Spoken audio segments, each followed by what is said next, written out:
Looking at Minecraft after it's amassed literally over 1 trillion views on YouTube alone, you could say it's a simple game.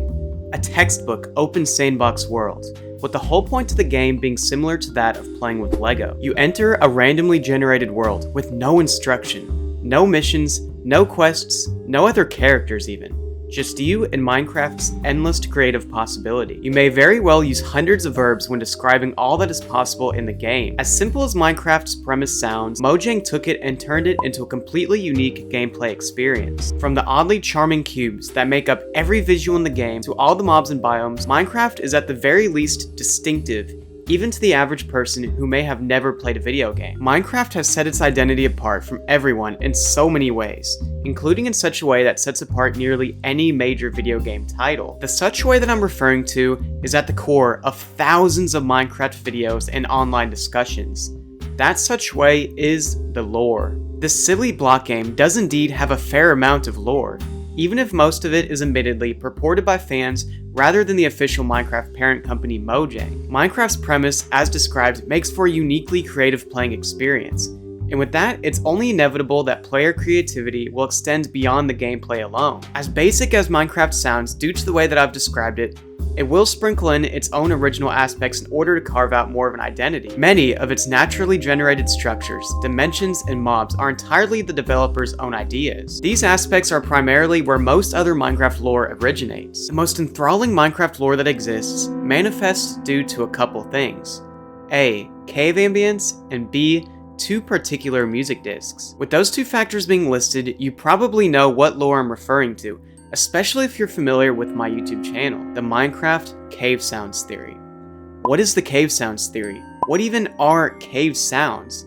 What music discs am I referring to? In this video, we're going to attempt to better understand and examine the Minecraft Cave Sounds Theory and what it means for the game.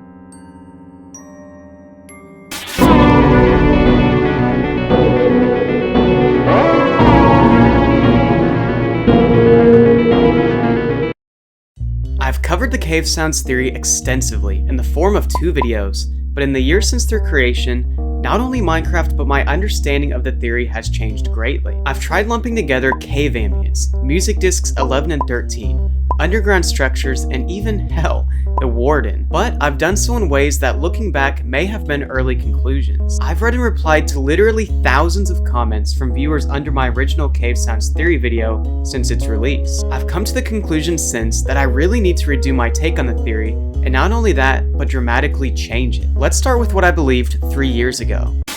The widely accepted and most universal theory is that all the cave sounds, when put in a certain order, recount a single Minecart disaster among a group of miners. It is presumed to be a sinister and fatal ordeal, due to the eerie sounds and the ties it has to music disc 11 as well as 13. Admittedly, I have now come to believe this to only be partially true. I will start with saying that I do in fact believe that cave ambience makes up a story, that of a violent multi-minecart incident that has already happened before the time we hear the ambience noise. Furthermore, I no longer believe that music discs 11 and 13 are tied into the same story of what I'll now temporarily refer to as the cave ambience minecart travesty. What do I now believe the music discs are about then?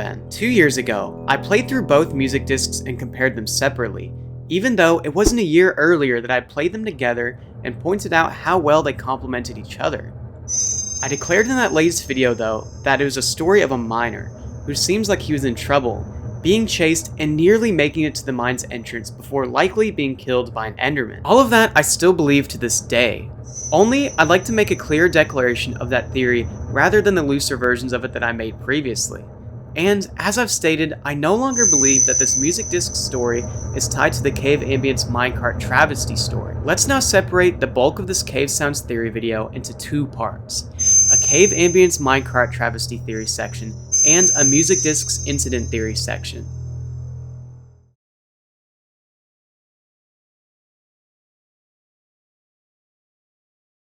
What is cave ambience? Ambience is described by Google as the character and atmosphere of a place. Minecraft's caves are dark, and both structurally and entity imposed dangerous, filled with mobs that would like to hurt you. Minecraft caves are ominous. The biggest contributor to that one-word description of caves is, by far, their sounds. In fact, these sounds are so largely a part of the overall ambience of caves that they are referred to simply by the game files as its ambience. There are 19.ogg files under the cave ambience folder in the game files. These files are numbered Cave 1 through Cave 19, and each plays a particular audio. In essence, each .ogg file is a cave sound. So, for example, cave1.ogg is more commonly known as Cave Sound 1. A cave.ogg file triggers in the game only in caves, ravines, or otherwise hollow places underground like a mineshaft or a room. They trigger based on Minecraft's mood algorithm. The deeper and darker a player gets, the quicker the algorithm moves from 0% to 100%. When the algorithm hits the 100% mark, a random cave sound of the 19 options triggers and the marker goes back to 0%, thus resetting the cycle. In short, a random cave sound plays more often the deeper and darker you are. These cave sounds that play are meant to be scary, meant to increase that scary ambience of the Minecraft underground. But is that all they are? Just random spooky noise? Personally, I don't believe so, and neither do many players, and thus the cave sounds theory was born. There are many different iterations of the cave sounds theory, but the main theory is that all 19 sounds come together to play the start and eventually the end of a massive minecart collision that has already occurred. I've previously played every single sound in order and described them all as such, all minecart noises and impact noises. But after years of thought and reconsideration, I hear things differently. I no longer believe in a minecart crash theory, but rather a sort of mineshaft rail collapse theory. I've replayed every sound and put together a timeline of what happened to a considerable number of miners who very well perished in the minecart travesty that happened long ago. I believe there were many minecarts traveling along mineshaft rails, when suddenly there is some sort of collapse of said rails over a large underground gap that sent all of the minecart's inhabitants to their deaths below. As you can see, Cave Sound 14 is where I believe things began to go wrong for the minecart miners. You can also see that I've interpreted a lot of those impact noises as more of collapsing noises now. I've done this half due to the fact that the supposed impact noises just don't sound violent enough to be minecarts crashing directly into one another at such high speeds. So there must be a different type of impact happening. The other half of my reasoning is that there is more of an echo on the sound, like a falling, or impact noise lasting longer than a sudden crash noise would. To give you insight on this entire timeline, I'm going to play each sound along a description of what they are for you now.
While I believe that this is a reasonable explanation of the meaning of the 19 cave sounds in order, I'll remind you that there are very many takes on what they may actually mean. Whatever the real truth is, I like to believe in what I've described, what I call the Minecart rail collapse theory.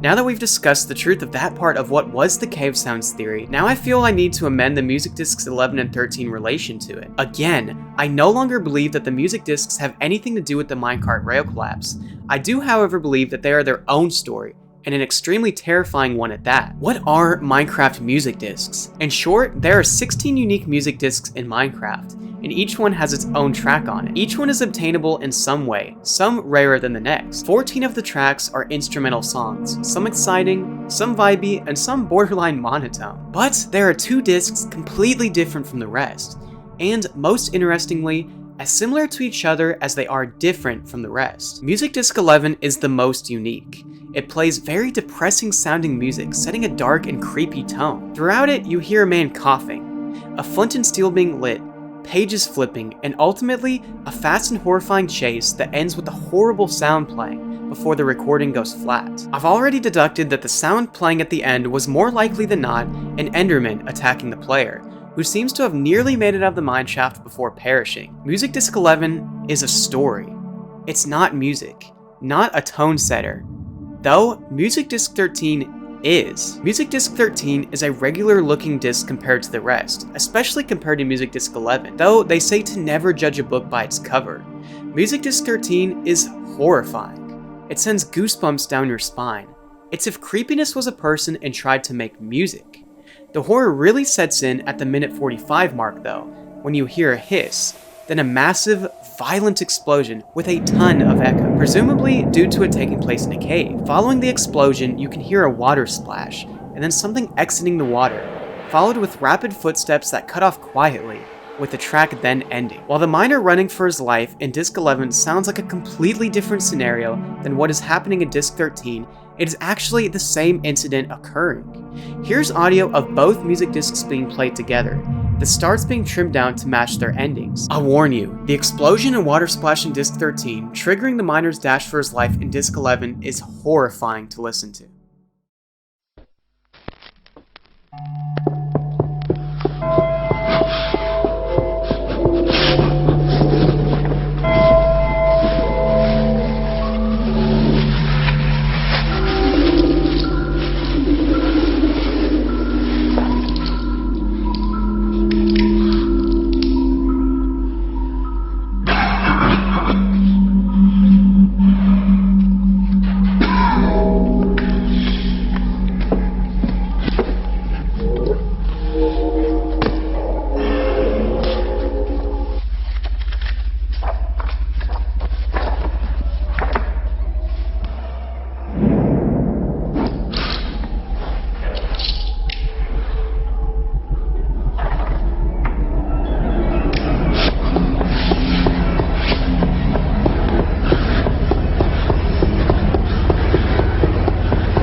I don't even really feel the need to further explain my understanding that both these discs are meant to be played together once hearing those tracks. Now that we know these discs make up a story, what exactly happened in it? A miner is lost in a mineshaft.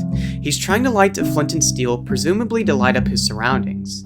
He's coughing pretty badly as well, indicating that he's in poor condition. If you listen closely, you'll hear little Enderman chirps in the distance, but I assume the miner's unaware of them as there's no audible response to them. He begins flipping or opening papers quickly, making me wonder if he has a map or a guide. But then, it happens. The explosion in Music Disc 13. You very quickly hear him light up his flint and steel again, but awful music begins playing, suggesting he sees something extremely concerning coming his way. The intensity explodes, and we hear his heavy breathing and rapid footsteps hitting the solid ground. Before long, he's sprinting even faster, but this time on dirt. This makes me believe that he was ascending to the surface, as that much dirt suddenly present in front of him would suggest as such. Then, just as you feel like he's gonna make it out, we hear an Enderman screech, and the disc ends. The most crucial area of wonderment in this story is that explosion. What caused that? We know an Enderman is responsible for the miner's demise in the music disc incident. Surely that explosion was part of what allowed the Enderman to get to the miner. I have two ideas of what caused it. A. The hissing sounds very similar to a creeper hiss, and the timing of it before its explosion stands up to a creeper's timing. Could it be that the creeper detonated itself in an effort to have the Enderman kill the miner? B. The hissing is also very similar to in TNT being ignited. Endermen do have a unique ability in that they are able to pick up and place blocks. It could be that TNT was placed by an Enderman, although its detonation by an Enderman would be extremely difficult to rationalize. What's puzzling is that both of those ideas can't even explain what hit the water after the explosion happened. Here's the problem. It can't be an Enderman hitting the water, as we all know Endermen aren't able to hit water. I'd hate to say it's debris hitting the water, as you do hear faint footsteps following that splash. This part of the theory could be explained as another entity hitting the water then leaving it, lending credit to the idea that a creeper blew up something. If a creeper helps the Enderman, it's possible another hostile mob was in the fold. Maybe it's a zombie or skeleton, or even a spider.